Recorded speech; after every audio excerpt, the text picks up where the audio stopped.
Tirupati municipal corporation counselling meeting ను mayor doctor Sirisha boycott చేసి వెళ్లిపోయారు. సిటీ ప్లానింగ్ ఆఫీసర్ తన పట్ల దురుసుగా ప్రవర్తించారని మేయర్ ఆరోపించారు. మనస్తాపానికి గురై కౌన్సిల్ సమావేశంలో బాయ్కట్ చేస్తున్నట్లు ప్రకటించారు.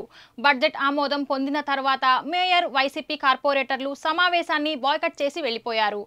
ఆ రోజు కూడా నేను అడిగింది ఒకటే ఒకటి, మీరు ఓనర్ కి కాంటాక్ట్ అయ్యారా, ఆయనతో మాట్లాడారా? యాక్ట్ ప్రకారం అయితే ఓనర్ కి కనీసం నోటీస్ ఇవ్వాలి, ఆయన అందుబాటులో లేకపోతే అతికించాలి.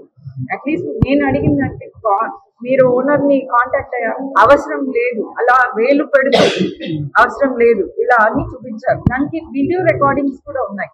సో ఇది నేను ఆయన మీద ఆరోపణ కాదు, నా బాధ, నా ఆవేదన. నేనేం చెప్పాను కమిషనర్ గారికి, మీరు అటు ఈ విధంగా ప్రవర్తించినటువంటి అధికారిని మీరు కనీసం ఎక్స్ప్లెనేషన్ అడిగారా? ఇంతవరకు did you call for explanation అని అడిగారు. చర్యలు మళ్ళీ అట్లీస్ట్ మీకు మీ దృష్టిలో అయితే ఖచ్చితంగా ఈ సబ్జెక్ట్ వచ్చింటుంది.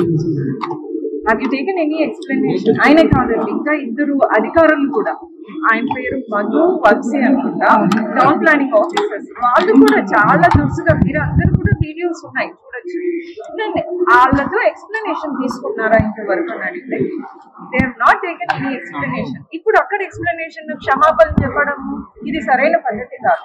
మీరు ఎక్స్ప్లెనేషన్ మీ ఛాంబర్ లో తీసుకొని మూర్తి సారీ మధు కాదు, మూర్తి అనే వ్యక్తి, వంశీ, ఇద్దరు.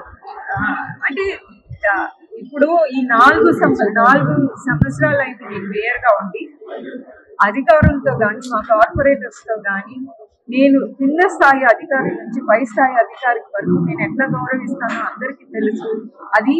అదొక సంస్కారం అంతే. మనం ఇప్పుడు నేను ఉంటాను మేయర్ గా, రేపు ఇంకొకరు ఉంటారు.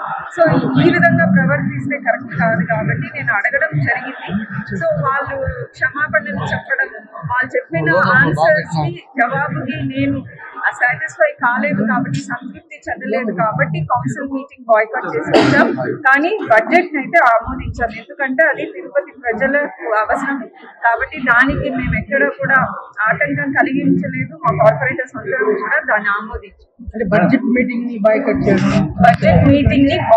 చేయలేదు, ప్రతి ఒక్కరం కూడా దాన్ని ఆమోదించాం. తర్వాత బ్రేక్ ఉంది, తర్వాత సాధారణ సమావేశం ఉంది. అందులో 40 అజెండాస్ ఉన్నాయి. ఆ 40లో ఆ డీసీపీ మహాపాత్ర గారి జీతం తాలూకు కూడా సబ్జెక్ట్ ఉంది. దానికి కూడా నేను యాంటిసిపేషన్ ఇచ్చాను. ఇన్యాంటిసిపేషన్ అంటే కౌన్సిల్ కి రాకముందు కూడా ఆయనకు జీతాలు ఇబ్బంది కాకూడదని చెప్పి నేను సైన్ చేశాను. అది రాటిఫికేషన్ కోసం ఇవాళ సబ్జెక్ట్ లో ఉంది. I'm not against any employee. The way he behaved with me, దాని మీద నేను మనస్తాపం వచ్చింది. వాళ్ళ ఎక్స్ప్లెనేషన్ అడగడం జరిగింది. ఓకే మేడం, ఇవాళ మీటింగ్ లో ఇలాంటి నిర్ణయం ఇస్తుంది. ఇన్ని రోజులు ఆఫీస్ ఎందుకు ఇలాంటి అంటే మీటింగ్ వేదిక చేసుకోవడం ఎంత అంటే మీటింగ్ వేదిక చేసుకోవడం సబబు అంటే కనీసం ఇంతవరకు కమిషనర్ గారు కానీ ఆ డీసీపీ గారు కానీ, అంటే నేను ప్రత్యక్షంగా పరోక్షంగా అందరికీ తెలుసు ఆ విషయం, వాళ్ళు వచ్చి కనీసం ఒక ఎక్స్ప్లెనేషన్ ఇవ్వలేదు.